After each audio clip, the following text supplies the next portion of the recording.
அஸ்ஸலாமு அலைக்கும் வரஹ்மத்துல்லாஹி வபரகாத்துஹு அண்ட் வணக்கம். அம், இன்னைக்கு வந்து செகண்ட் யூனிட்ல ஃபுல் ரிவிஷன் வந்து பார்த்துட்டு நம்ம பாஸ் பேப்பர் கேள்விக்குழு போவோம். சரியா? கொஞ்சம் அப்படி இருங்க.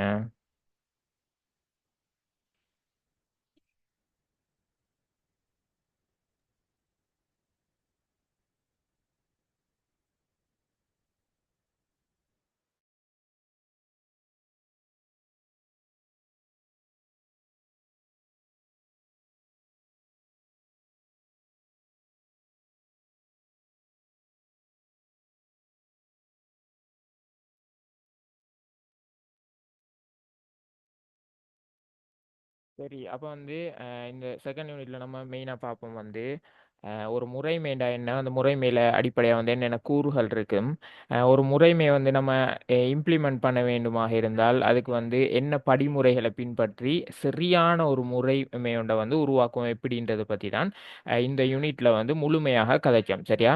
அதை வந்து பலவிதமா வந்து டிவைட் பண்ணி கட்டங்களாக செய்றாங்க. அதை வந்து சில மொடல்ஸ் மூலமாகவும் செய்றாங்க. சரியா?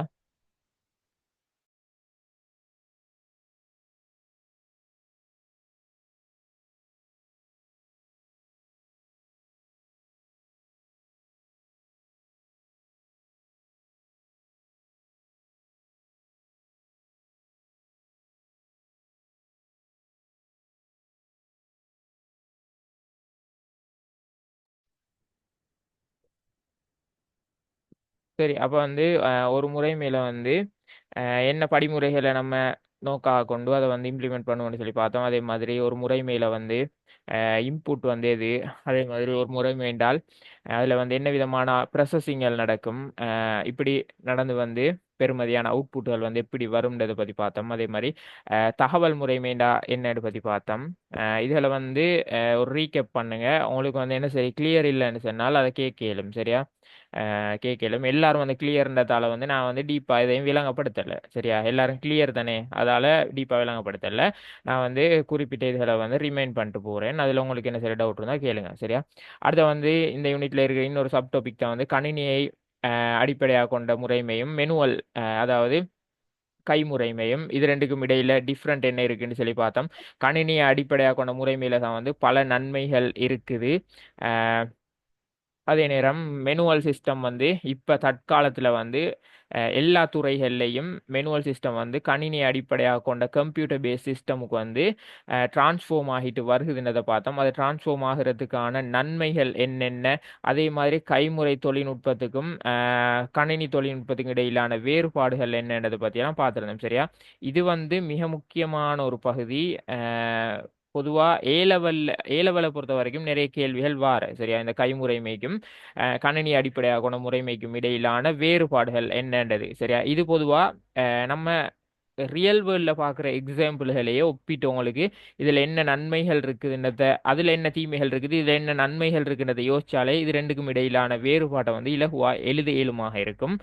இதை வந்து வாசிச்சு பாருங்க. நான் வந்து இதை நல்ல ஈஸியான மெத்தடில் நான் விளங்கப்படுத்தியிருப்பேன். அதோட ரெக்கார்டிங் வந்து குரூப்பில் போட்டேன். சரியா? இதில் என்ன சரி டவுட் இருந்தால் இதை அஹ், திரும்ப வந்து பாருங்க. ஈஸியான பகுதி தான். சரியா? அதே மாதிரி ஒரு முறைமை வந்து விருத்தி செய்யறதுக்கு வந்து நம்ம ஒரு வாழ்க்கை வட்டம்னு சொல்லி 6 படிமுறைகளை கொண்ட ஒரு முறைமையுண்ட கையாளுவோம். அது வந்து இந்த இருக்கு. இந்த 6 முறையும் தான். ஒன்று வந்து தேவைகளை இனம் காணுவோம். ஒரு சிஸ்டம் உருவாக்க போறோம்னா அதுக்கு ஃபர்ஸ்ட்டுக்கு வந்து அதுக்கு வந்து என்ன தேவைகள் இருக்குது அந்த சிஸ்டம் நம்ம இம்ப்ளிமெண்ட் பண்றதுக்குன்றத அடையாளம் கண்டு அதுக்கு ஏற்ற மாதிரி இரண்டாவது படிமுறையா அந்த தீர்வை வந்து ஒரு பிளேனா வந்து வடிவமைப்போம். அதுக்கு நான் எக்ஸாம்பிள் சொல்லி காட்டினேன். ஒரு ஃபாலோ சார்ட்டோ சுடோ கோடோ இப்படியான பிளேனிங் மெத்தட்ஸை பயன்படுத்தி போடுவோம். இது வந்து ஏ லெவலை பொறுத்த வரைக்கும் flow chart, pseudo code, DFD diagram, அதே மாதிரி டிஎஃப்டி 1, டிஎஃப்டி 2, அதே மாதிரி இஆர் டயக்ராம், இப்படி வந்து பலவிதமான டயக்ராம்ஸ் இருக்குது. சரியா? எல்லாம் இதுகளில் அடிப்படை தான். இந்த அடிப்படைகளை வச்சு தான் கொஞ்சம் அட்வான்ஸாக வந்து ஏ லெவலில் இருக்கும். சரியா? அதால ஓ லெவலில் வந்து இதுகளை கிளியராக படிப்பீங்கன்னு சொன்னால் ஏ லெவல் போய் பெருசாக அலட்ட வேண்டிய தேவை ஒன்று இல்லை. அங்கே வந்து உங்களுக்கு ஒரு ரிவைஸ் மாதிரி பண்ணிட்டு அந்த அட்வான்ஸ் ஆகிருக்கிற பகுதியில் மட்டும் கொஞ்சம் ரிவைஸ் பண்ண வேண்டி வரும். சரியா? பெரும்பாலும் தேவை ஒன்று இருக்காது, கடினம் ஒன்றும் இருக்காது. ஓ லெவல் ஐசிடி எடுத்த ஒருத்தருக்கு ஏ லெவல் ஐசிடி செய்யக்கிட்ட சரியா. அப்போ வந்து நம்ம ஒரு பிளேனை வந்து வடிவமைச்சதுக்கு பிறகு மூணாவதா அந்த பிளேனை வச்சு நம்ம அந்த சாஃப்ட்வேர் அல்லது அந்த சிஸ்டமுக்குரிய கோடிங் எழுதி அது வந்து ஒரு சிஸ்டமாக வந்து இம்ப்ளிமெண்ட் பண்ணுவோம். இதான் வந்து மூன்றாவது படிமுறையில் நடக்கும். அதே மாதிரி நான்காவது படிமுறையில் அந்த சிஸ்டமை வந்து நம்ம கோட் பண்ணி இம்ப்ளிமெண்ட் பண்ணதுல என்ன சரி எரர்ஸ் அல்லது பக்கிங்ஸ் வந்து இருக்குமாக இருந்தால் அந்த பக்கிங்ஸை வந்து டீபக்கிங் செய்யறதும் அந்த எரர்ஸை வந்து நீக்கிறதும் வந்து நான்காவது படிமுறையில் நடக்கும் சரியா. இந்த இந்த இதுகளை வந்து சோதித்து பார்த்து அதில் உள்ள தவறுகளை நீக்கினதுக்கு பிறகு ஐந்தாவது படிமுறையா வந்து நம்மட சிஸ்டம் வந்து இம்ப்ளிமெண்ட் பண்ணுவோம், அதாவது டெப்ளாய் பண்ணுவோம்னு சொல்லுவோம். இப்போ ஒரு சிஸ்டம் வந்து உருவாக்கினா வந்து அது வந்து நடைமுறைக்கு வராது. அது நடைமுறைக்கு வர வேண்டுமாக இருந்தால் அதை சரியான முறையில் நடைமுறைப்படுத்தணும் சரியா. சரியான முறையில் நடைமுறைப்படுத்துவோம். இதை வந்து ஐந்தாவது படிமுறை நடக்கும். இதை வந்து நம்ம டெப்ளாய் பண்ணதுக்கு பிறகு இதை வந்து மெயின்டைன் பண்ண வேண்டிய தேவை ஒன்று வரும். அதாவது காலத்துக்கு ஏற்ற மாதிரி மாற்றம் செய்யவும் அதில் ஏற்படுற பிழைகளை ஏற்படுகிற ரிப்பியாஸை வந்து மெயின்டைன் பண்ண வேண்டி வரும். இது வந்து ஆறாவது படிமுறையில் நடக்கும்னு சொல்லி பார்த்தோம். இதுக்குள்ளுக்கு அதாவது இந்த இந்த சப் டாபிக்கு உள்ளுக்கு வந்து என்னென்ன விடயங்கள் இருக்குதுன்றதை பத்தி விரிவா பார்த்துருந்தோம் சரியா. அது பற்றியும் உங்களுக்கு என்ன சரி டவுட்ஸ் இருந்தா கேட்கலும் பெரும்பாலும் இருக்கான்னு நினைக்கிறேன். ஒரு தேவையை இனம் காண்றதுக்கு வந்து என்னென்ன நுட்பங்களை நம்ம கையாளணும்னு சொல்லி பார்த்தோம். ஒன்று வந்து அவதானிப்பு, ஒரு விஷயத்தை அவதானிப்பதன் மூலமாக ஒரு சிஸ்டமுக்கு என்ன தேவைன்றதை நம்ம இனம் கண்டுகொள்ளும்.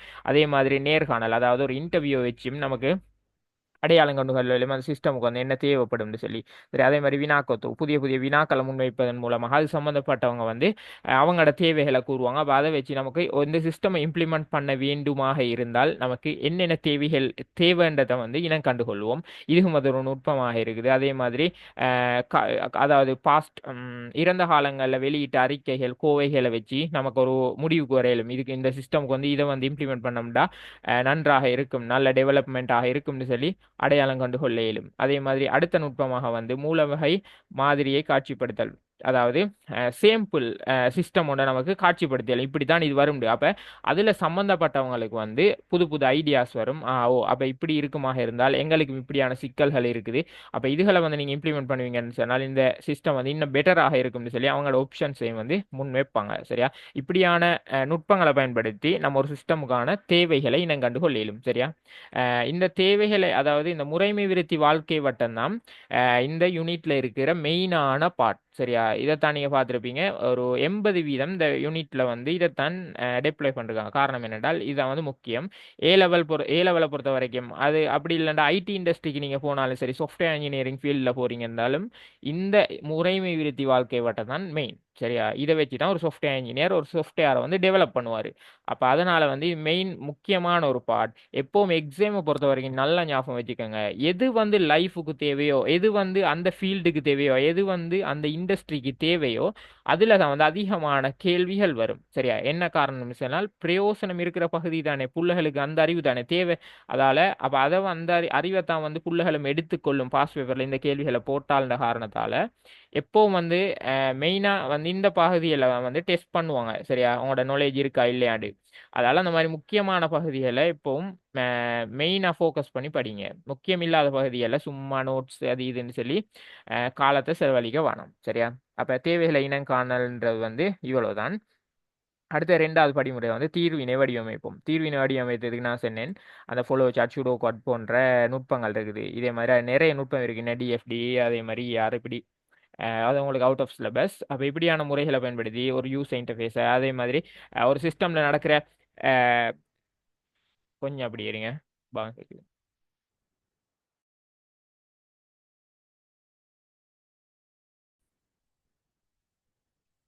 அப்போ தீர்வை வடிவமைத்தல இப்படியான நுட்பங்களை இப்படியான டயக்ராம்ஸை வந்து போட்டு நம்ம ஒரு சாஃப்ட்வேருக்கான பிளேனை வந்து போடுவோம். அந்த தேவைகளை இனம் கண்டதுக்கு பிறகு அந்த தேவைகளை வச்சு இந்த சாஃப்ட்வேர் அல்லது இந்த சிஸ்டம் இப்படித்தான் வரும்ன்ற அந்த சேம்பிள் அல்லது அந்த பிளேனை வந்து நம்ம போட்டுக்கொள்வோம் சரியா. அதே மாதிரி தீர்வினை குறிமுறைப்படுத்துவோம். இப்போ வந்து ஒரு சிஸ்டமுக்குரிய பிளேனை போட்டால் மட்டும் போதாது, அதை வந்து நம்ம இம்ப்ளிமெண்ட் பண்ணுறதுக்காக அதை வந்து டெவலப் பண்ண வேண்டி வரும் சரியா. இப்போ ஒரு ஊட கட்டுறதுக்கு ஒரு பிளேனை போடுவோமாக இருந்தால் அந்த வீடு வந்து கட்டிப்பட்டுமா இல்லை, அது வந்து கட்ட வேண்டி வரும். சரியா? அந்த ப்ராசஸ் தான் மெயினாக நடக்கும். அப்படி ஒரு சாஃப்ட்வேரை உருவாக்க போறோம்னு சொன்னாலும் அதை வந்து குறிமுறைப்படுத்துவோம். நாம வந்து இதுக்கு உள்ள யூனிட்லையும் பார்த்துருந்தோம். அந்த பஸ்கால்ன்ற ஒரு லாங்குவேஜை பயன்படுத்தி எப்படி சாஃப்ட்வேர் இம்ப்ளிமெண்ட் பண்ணுறது, அப்படியான ஒரு லாங்குவேஜை பயன்படுத்தி நம்ம வந்து ஒரு சாஃப்ட்வேரை வந்து இம்ப்ளிமெண்ட் பண்ணுவோம். சரியா? இதான் வந்து மூன்றாவது படிமுறையில் நடைபெறும். அதாவது சிஸ்டம் டெவலப்மெண்ட் லைஃப் சைக்கிளில் மூன்றாவது படிமுறை. சரியா? நான்காவது படிமுறை தான் வந்து அதில் இருக்கிற தவறுகளை நீக்கி வந்து அந்த சிஸ்டமை வந்து இன்னும் வந்து பெட்டராக இம்ப்ளிமெண்ட் பண்ணுவோம். உதாரணத்துக்கு சொல்ல போனால் பல தவறுகள் ஏற்பட்டிருக்கும். அஹ் இந்த இதில் வந்து இதோட இந்த நோட்ஸ் வந்து முடியுது. சரியா? அடுத்த பகுதி வந்து வேறொரு இதில் இருக்குது. அஹ் நான் பொதுவாக நான் நோமலாக சொல்கிறேன். சரியா? இது வந்து நம்ம பெருசாக பார்க்க போகிறோம் இன்னைக்கு.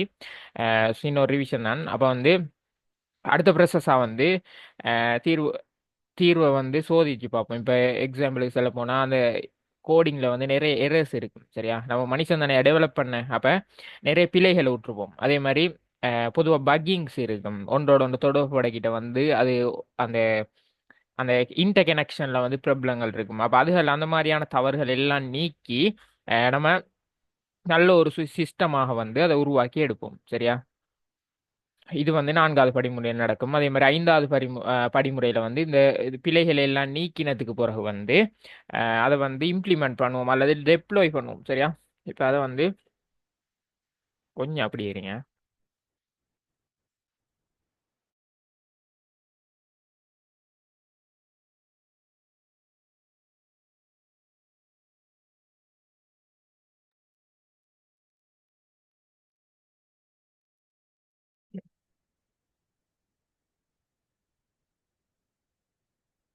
அதை வந்து டெப்ளாய் பண்ணுவோம். அப்போ டெப்ளாய் பண்ணுறதுக்கு வந்து நான்கு நுட்பங்கள், நான்கு முறைகள் மூலமாகத்தான் வந்து அதை டெப்ளாய் பண்ணுவோம்னு சொல்லி பார்த்தோம். அதே மாதிரி அடுத்த கட்டமாக வந்து இப்போ நம்ம டெப்ளாய் பண்ண, அதாவது நடைமுறைப்படுத்தின, நான் பேசுகிற கேட்குது இல்லையா?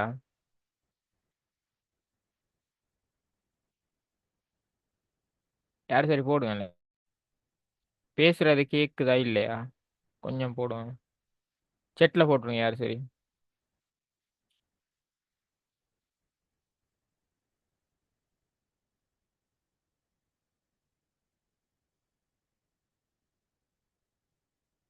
Okay okay. சரியா? அப்போ வந்து அந்த சிஸ்டமை நடைமுறைப்படுத்தினதுக்கு பிறகு வந்து அதை மெயின்டைன் பண்ண வேண்டிய தேவை வரும். கடைசியாக வந்து எஸ்டிஎல்சியில் இருக்கிற கடைசி படிமுறை, அதை வந்து என்னென்ன காலத்துக்கு ஏற்றவாறான தேவைகளை இனம் கண்டு அதை வந்து மெயின்டைன் பண்ணிட்டு போகும். இது வந்து ஆறாவது படிமுறை நடக்கும். இதை வந்து ஒரு சிஸ்டம் வந்து நம்ம டெவலப் பண்ணுறதுக்குரிய படிமுறைகளாக இருக்கும். சரியா? இதை வந்து பார்த்த போகிற நம்ம ரெண்டு மாடல் பார்த்தோம். அதாவது ஊடாட்ட விருத்தி மாதிரியம் தொட்டும் நீர்வீழ்ச்சி மாதிரியம்னு சொல்லி ரெண்டு மாடல். அந்த ரெண்டு மாடல் மூலமாக இந்த ஆறு படிமுறைகளையும் ஈஸியாக செய்ய இயலும். அதுதான் வந்து தற்காலத்தில் மெயினாக அதிகமாக பயன்படுத்தப்படுற ரெண்டு மாடல்ஸ்னு சொல்லி அந்த மாடல்ஸை வந்து பார்த்தோம். அது வந்து பெரும்பாலும் கேள்வி வாரல அந்த பகுதியில். எதுக்கும் பார்த்துக்கோங்க, சம்டைம் வரலாம். சரியா? இப்போ வந்து நம்ம பாஸ் பேப்பர் கேள்விக்குழு போவோம்.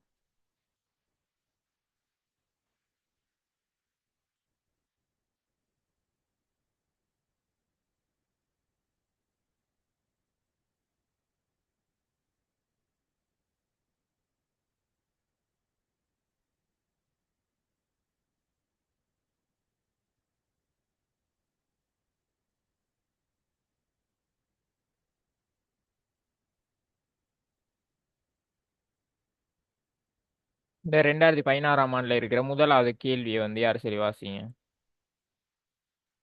மிச்சம் டைம் எடுக்கணும், குயிக் பண்ணா.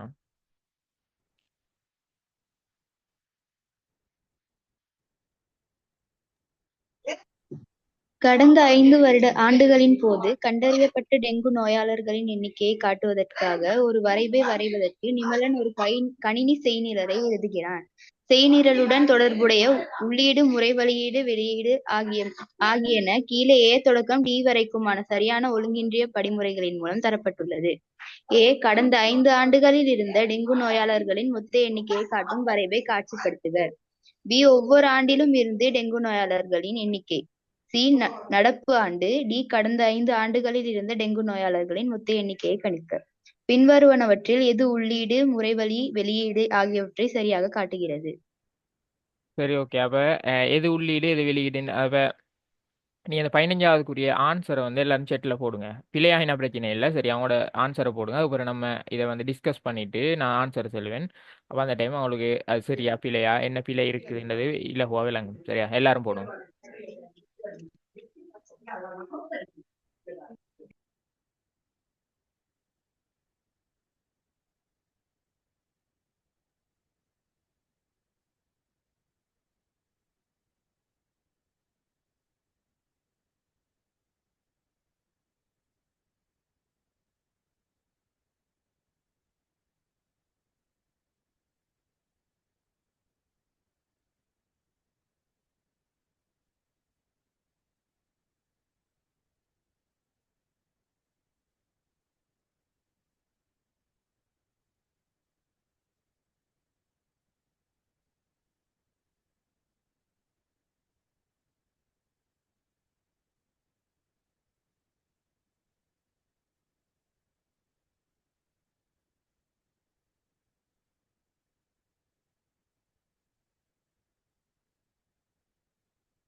Okay, good.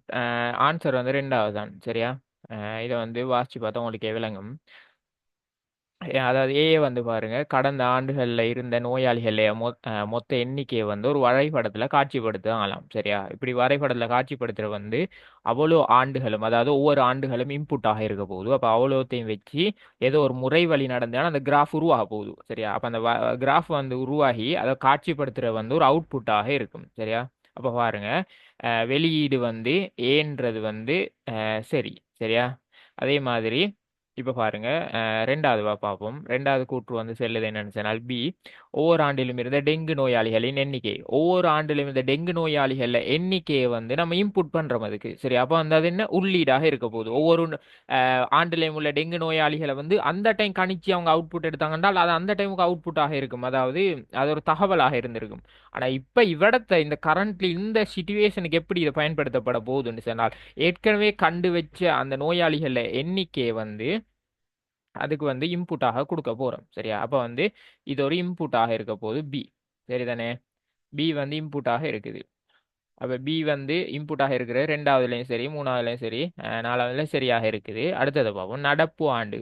ஒவ்வொரு ஆண்டுகளும் வந்து இவ்வளவு இவ்வளவு நடந்திருக்குன்னு சொல்லி அந்த ஆண்டும் வந்து இன்புட்டாக கொடுக்கப்பட வேண்டும். அதாவது இந்த ஆண்டு தான் இவ்வளவு எண்ணிக்கை அப்படின்னு கொடுக்கறதுக்கு வந்து கட்டாயம் அந்த ஆண்டும் ஒவ்வொரு மொத்த எண்ணிக்கைக்கும் பக்கத்துல வந்து அந்த ஆண்டுகளை கொடுக்கணும். இதுவும் வந்து இன்புட்டாக தான் இருக்கும். சரியா, அப்ப வந்து சியும் வந்து ஒரு இன்புட்டாக இருக்க போகுது. சரியா, அப்ப பியும் சியும் உள்ளீடாக இருக்கிற கூற்று வந்து ரெண்டாவது விடை தான். அதே மாதிரி நாலாவது பாருங்க, டி கூற்ற கடந்த 5 ஆண்டுகளில் இருந்து இருந்த டெங்கு நோயாளிகளின் மொத்த எண்ணிக்கையை கணிக்க. சரியா,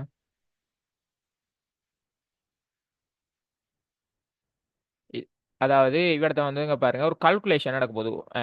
இப்ப ஒவ்வொரு ஆண்டுகள்லையும் இருந்ததை வந்து மொத்தமாக கணிக்க போறாங்க. சரியா, மொத்தமாக கணிக்கிறது தான் வந்து வரைபுலையும் வரணும்னு சொல்லி இன்ஸ்ட்ரக்ஷன் மேல செல்லப்பட்டிருக்கு. அப்ப இவ்விடத்த வந்து அப்ப கல்குலேஷன் ஒன்று நடக்குது. இந்த கல்குலேஷன் வந்து இந்த சிஸ்டமை பொறுத்த வரைக்கும் ஒரு ப்ரொசஸிங்காக இருக்க போகுது. சரிதானே, அப்ப வந்து இரண்டாவது ஆன்சர் தான் வந்து சரியாக இருக்கும். கிளியரா எல்லாருக்கும்? என்ன சார் டவுட் இருந்தா கேளுங்க.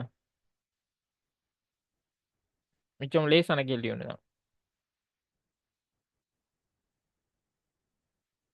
என்ன சார் டவுட் இருந்தா கேளுங்க. இல்லாட்டி இந்த 15வது கேள்வி கிளியர்னா கிளியர்னு சொல்லி சொல்லணும்.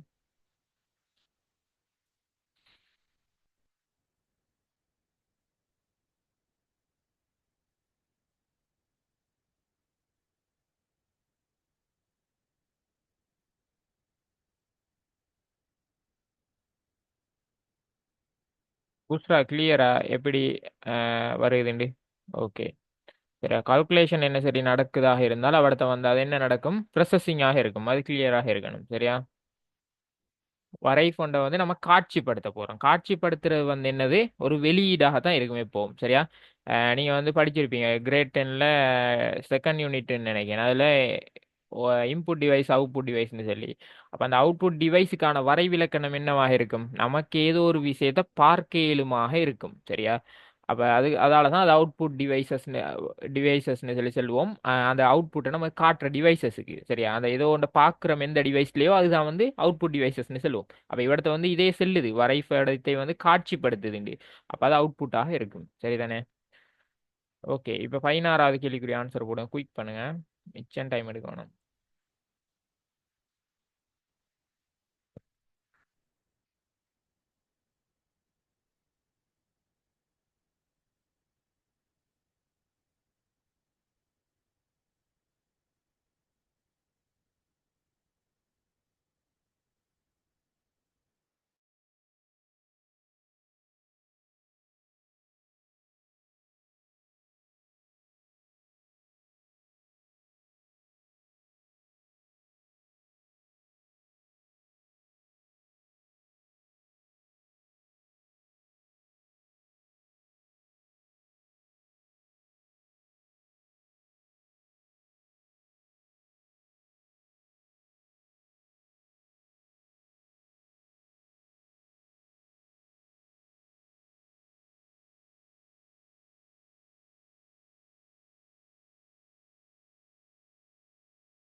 ஓகே, இப்போ வந்து இந்த கேள்வியை பார்ப்போம்.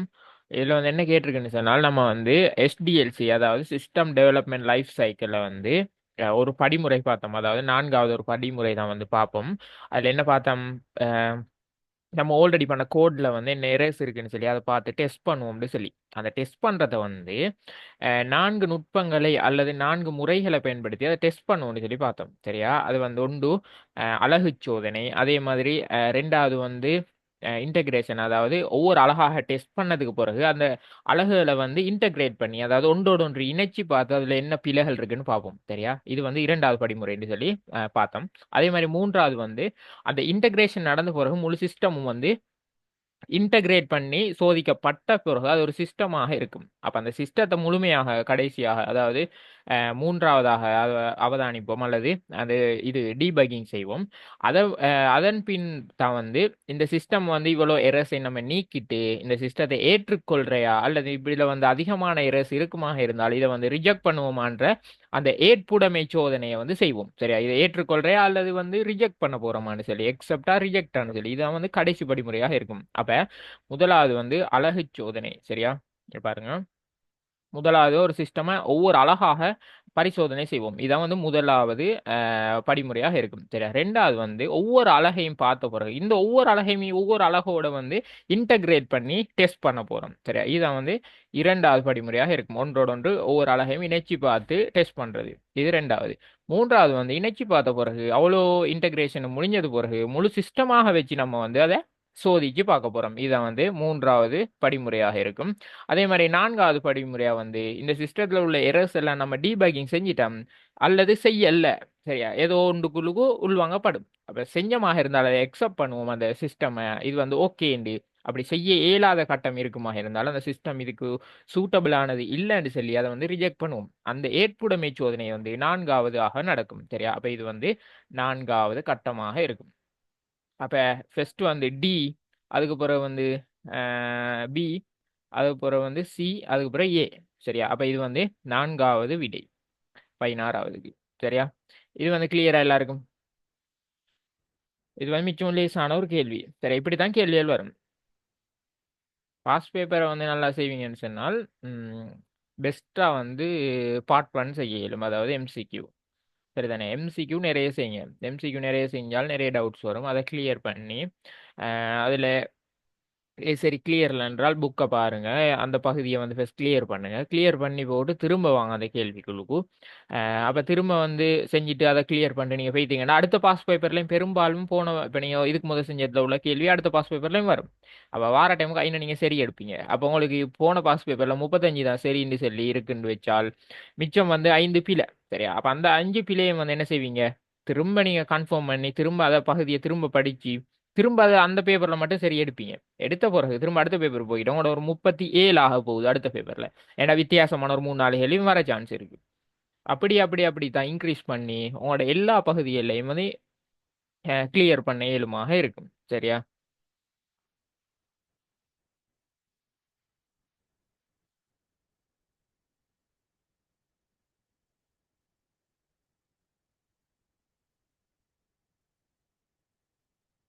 ஓகே, இந்த 17வது கொஸ்டின்.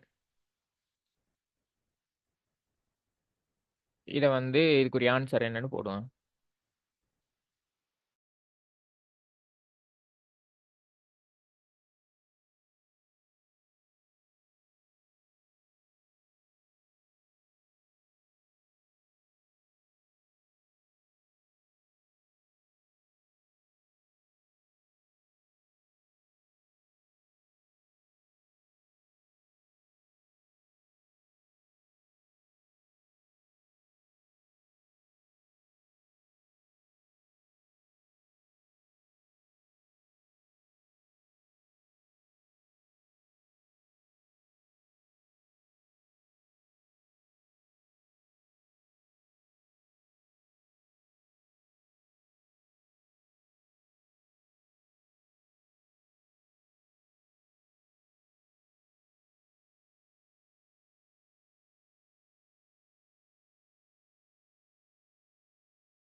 சரி, அப்ப வந்து 17ஆவதுக்குரிய ஆன்சர் வந்து இந்த இரண்டாவது. இது என்ன சொன்னால் பாருங்க, இது என்ன சொல்றாங்கன்னா காப்போத்தர சாதாரண தர பரீட்சையின் பெறுபேறுகளை மதிப்பிடுவதற்கான அதாவது ரீகரெக்ஷன் பண்றதுக்கான விண்ணப்பங்களை வந்து தற்போது கைமுறைமை அதாவது நம்ம மெனுவலா வந்து இதை வந்து கையாண்டுட்டு இருக்கோம்.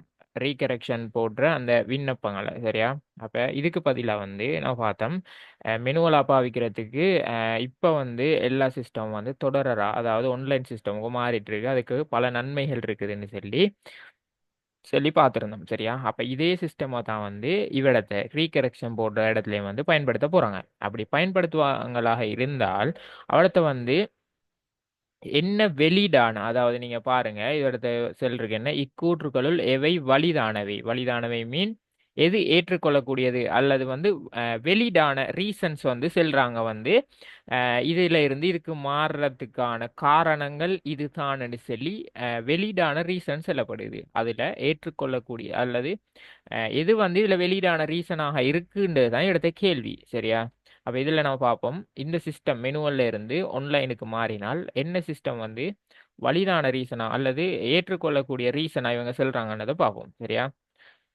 இப்ப இதுல உள்ள இன்ஸ்ட்ரக்ஷன்ல வந்து பாருங்க, பிரேரிக்கப்பட்ட முறைமை மதிப்பிடும் செயன்முறையின் வினைத்திறனை மேம்படுத்துமாம். சரியா? உண்மைக்குமே மெனுவல்ல இருந்து அதாவது ஆன்லைனுக்கு மாறினா வந்து வினைத்திறன் அதிகரிக்கப்படும் தான். சரியா? வினைத்திறன் மீன் ஸ்கில் அல்லது அஹ்,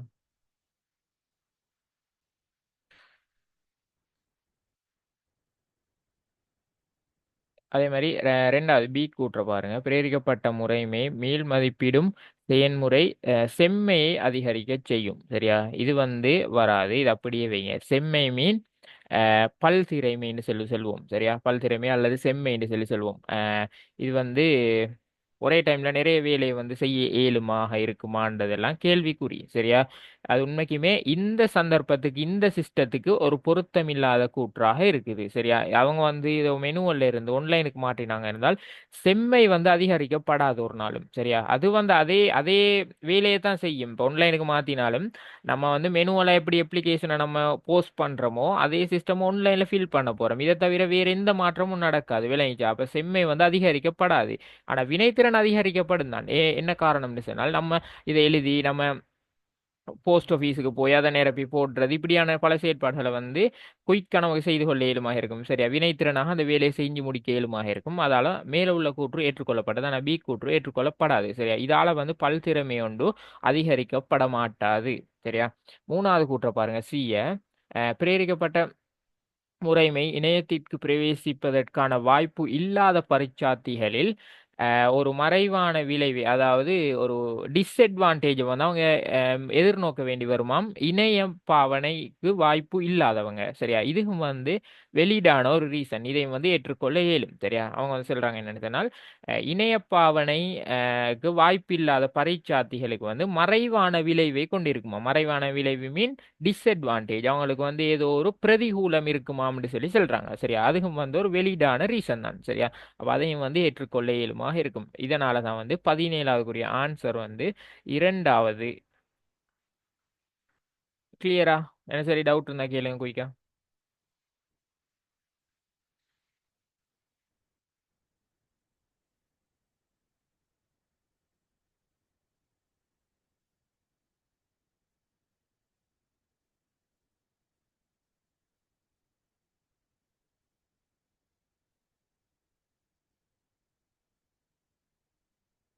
எல்லாரும் போடுங்க. என்ன சரி, கிளியர் இல்லைன்னா கேளுங்க என்ன கிளியர் இல்லைன்னு.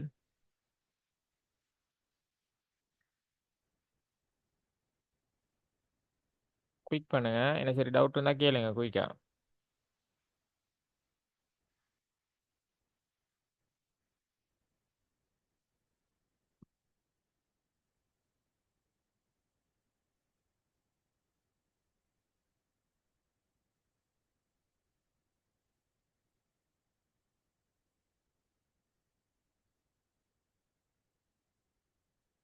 சரி, ஓகே.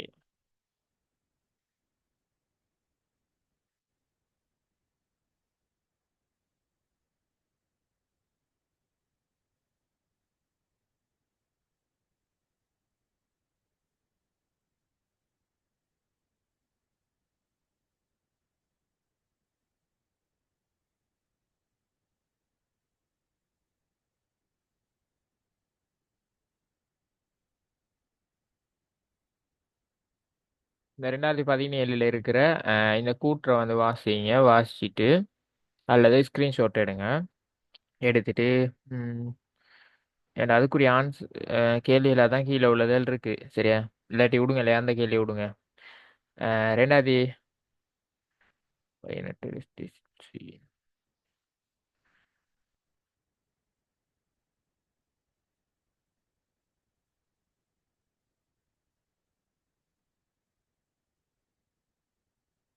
கொஞ்சம் இல்லாட்டி சிறு சைவம்.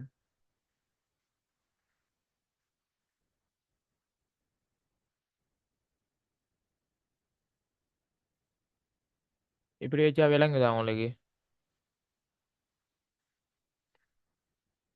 அந்த கூற்றையும் வாசிச்சு அதுக்குரிய ஆன்சரையும் பண்ண இயலுமா இருக்குமா? விளங்குதா?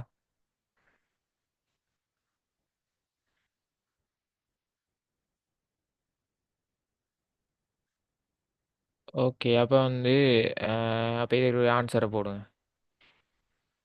ஃபர்ஸ்ட் 29க்கு போடுங்க என்ன ஆன்சர் வரும்னு.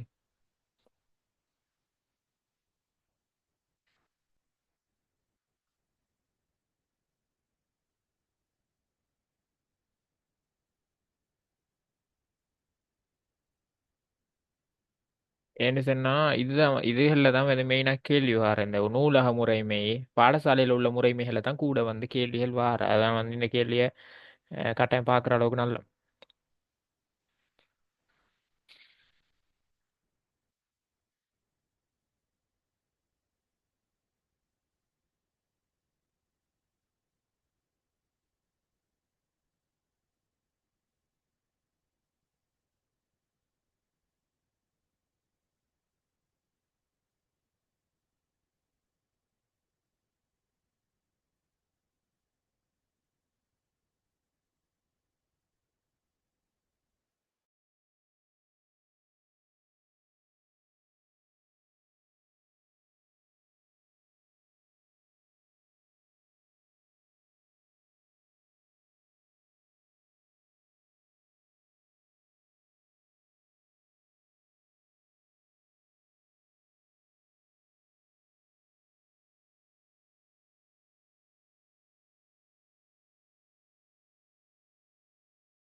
ஓகே, அப்போ வந்து நம்ம பார்ப்போம் சரியா. 29வதுக்குரிய ஆன்சர் என்னன்றதை பார்ப்போம் சரியா. பாருங்க, என்னன்னு சொன்னால் இதை இந்த சிஸ்டம் அதாவது மேலே வந்திருக்க இன்ஸ்ட்ரக்ஷனை இலகுவா வழங்கிங்க ஒரு லைப்ரரி ஒன்றில் வந்து மெனுவலாக அதாவது கைமுறைமை சார்ந்ததாக ஒரு சிஸ்டம் ஒன்று பயன்படுத்தப்படுது. எப்படின்னு சொன்னால் நூலகர் வந்து அதாவது லைப்ரரியன் வந்து ஒவ்வொரு அங்கே பயன்பாட்டில் இருக்கிற ஸ்டூடெண்ட்ஸுக்கு வந்து ஏதோ ஒரு கடிதம் ஒன்று அனுப்புகிறாரு. அதாவது அந்த புக் சம்மந்தப்பட்ட சரியா புக்கில் ஒதுக்கி வைக்கிற சார்ந்த கடிதங்கள் வந்து போகுது சரியா. அதாவது சில இன்ஸ்ட்ரக்ஷன் வந்து போகுது இப்படி இப்படி தாண்டு அங்கே இருக்கிற மெம்பர்ஸுக்கு. அப்போ இது வந்து மெனுவலாக நடந்துட்டு இருக்கிறத வந்து இதில் நிறைய பிழைகளை எதிர்கொள்றத வந்து இவர் அடையாளம் காண்றாரு சரியா. அடையாளம் கண்ட பிறகு இது சரி வராது, இவரது வந்து நிறைய பிரச்சனை இருக்குன்ற காரணத்தால என்ன செய்யப்படுதுன்னு சொன்னால் இந்த இந்த கைமுறைமையை விட்டு போட்டு அல்லது இந்த கைமுறையும் ஒரு பக்கத்தில் அப்படியே இருக்க இவர் வந்து ஆன்லைன் சிஸ்டத்துக்கு மாற போறாரு. அதாவது ஆன்லைன் சிஸ்டத்துக்கு மாறி இப்போ வந்து அவர் கடிதங்களை எப்படி மெனுவலாக அனுப்பினாரோ போஸ்ட் மூலமாக அனுப்பினாரோ இந்த கடிதங்கள் வந்து இமெயில் மூலமாக போகுது. ஆனால் இந்த ஓல்ட் சிஸ்டம் வந்து இந்த புதிய சிஸ்டம் வந்து ஆகிய இரண்டும் வந்து நூலகத்துல வந்து பயன்பாட்டுல இருக்குதாம் என்று சொல்லி சொல்லப்படுது சரியா. இதான் வந்து மேல தந்திருக்கிற இன்ஸ்ட்ரக்ஷன். இப்ப பாருங்க 29வது கேள்வியில வந்து என்ன கேட்காங்க, நூலகரின் யோசனை தொடர்பான பின்வரும் கூற்றுக்களை கருதுக சரியா. இப்ப நான் இதை பெருசாகிக் கொள்றேன்.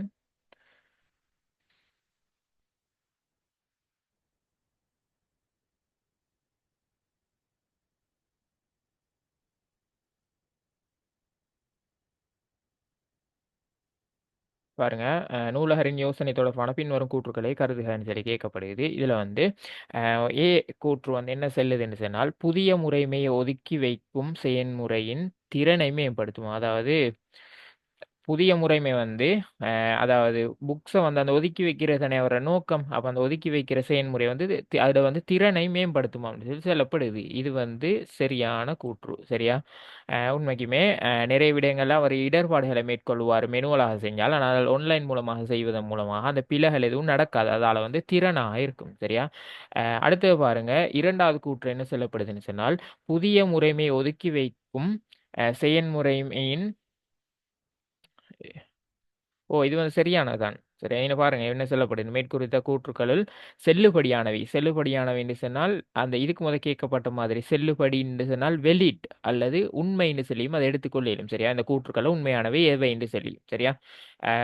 அதுதானே அதில் சொல்லப்படுது. செல்லுபடியானவைன்னு சொன்னால் சரியானவையும் ரெண்டு சேம் தான் சரியா. அப்போ ரெண்டாவது கூற்று வந்து புதிய முறைமை ஒதுக்கி வைக்கும் செயன்முறைமையின் செம்மையை வந்து மேம்படுத்துமாம். இது வந்து இதுவும் வந்து சரியான கூற்று. என்ன காரணம்னா செம்மை அல்லது பல்திறமைன்னு சொன்னால் என்னென்ன சொன்னேன், ஒரே டைம்ல பல வேலைகளை வந்து இலகுவச இயலுமாக இருக்கும். எக்ஸாம்பிள் சொல்ல போனா இப்போ வந்து நீங்க பாருங்க, ஒவ்வொருத்தருக்கு அவர் கடிதம் மெனுவலாக அனுப்ப வேண்டுமாக இருந்தால் ஒவ்வொருத்தருக்காக ரைட் பண்ணி ஒவ்வொரு அட்ரஸுக்கு வந்து அனுப்பணும். அப்போ பல வேலையை வந்து இவருக்கு ஒன்றா செய்ய இயலாம இருக்குது. ஆனா வந்து மெயில் மூலமாக செய்தமாக இருந்தால் அவ்வளோ மெயிலையும் வந்து கம்பைன் பண்ணி மெயில் ஸ்டோர்ல வந்து போட்டு வைக்கமாக இருந்தால் அந்த கனெக்ஷனை நம்ம உருவாக்கி வச்சு அது நீங்கள் அடுத்த பாடம் உங்களுக்கு இமெயில் அண்ட் இன்டர்நெட்னு சொல்லி அடுத்த பாடத்தில் நீங்கள் படிப்பீங்க இமெயில் எல்லாம் இப்படி அனுப்புறேன்னு சொல்லி சரியா. அப்போ அந்த சிஸ்டத்தின் மூலமாக வச்சிருந்தோம்னு சொன்னால் ஆயிரக்கணக்கான மெயிலுக்கு வந்து நமக்கு ஒன் ஷாட்டில் 1 செகண்டில் வந்து மெயில் பண்ணிடும்.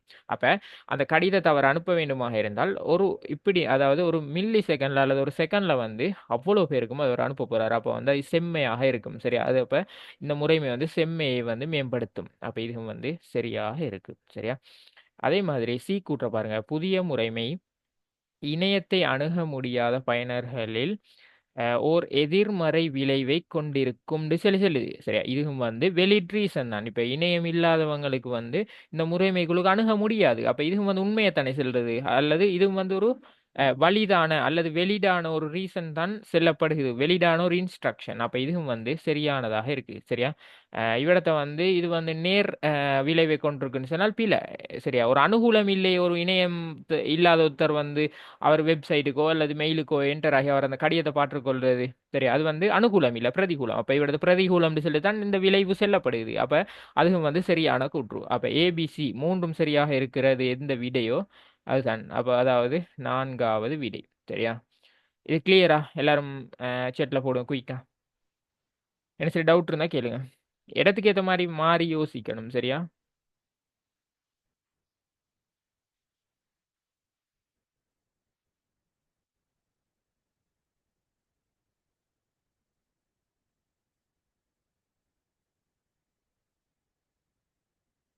எல்லாரும் போடுங்க கிளியரானு.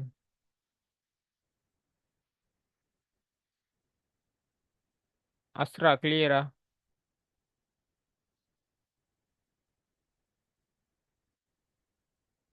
மரியம் என்ன சத்தமே இல்லை கிளியரா. விடைய போடுறத காணவும் இல்லை, ஆள் சத்தமே இல்லை. எல்லாரும் கிளியர் தானே.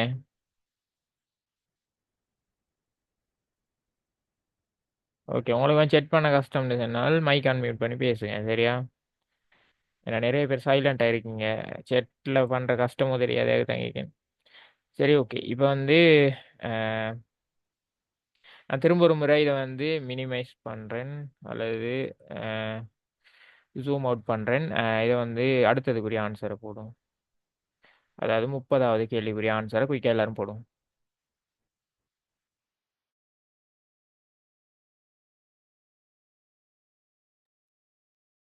ஓகே, இதை வந்து கவனிங்க. இந்த பாருங்க இவிடத்தை வந்து என்ன நடக்குதுன்னு சொன்னால் நம்ம வந்து பார்த்தோம் இப்படி ஒரு சிஸ்டம் நடைமுறைப்படுத்துறதுல வந்து 4 நுட்பங்கள் இருக்குன்னு சொல்லி ஒன்று வந்து நேரடி நுட்பம்னு சொன்னால் புதிய சிஸ்டம் ஒன்று பழைய சிஸ்டம் ஒன்று இருந்தால் அந்த சிஸ்டத்தை அப்படியே விட்டு போட்டு புதிய சிஸ்டம் ஒன்று நடைமுறைப்படுத்துவோம் அதே இடத்துல சரியா.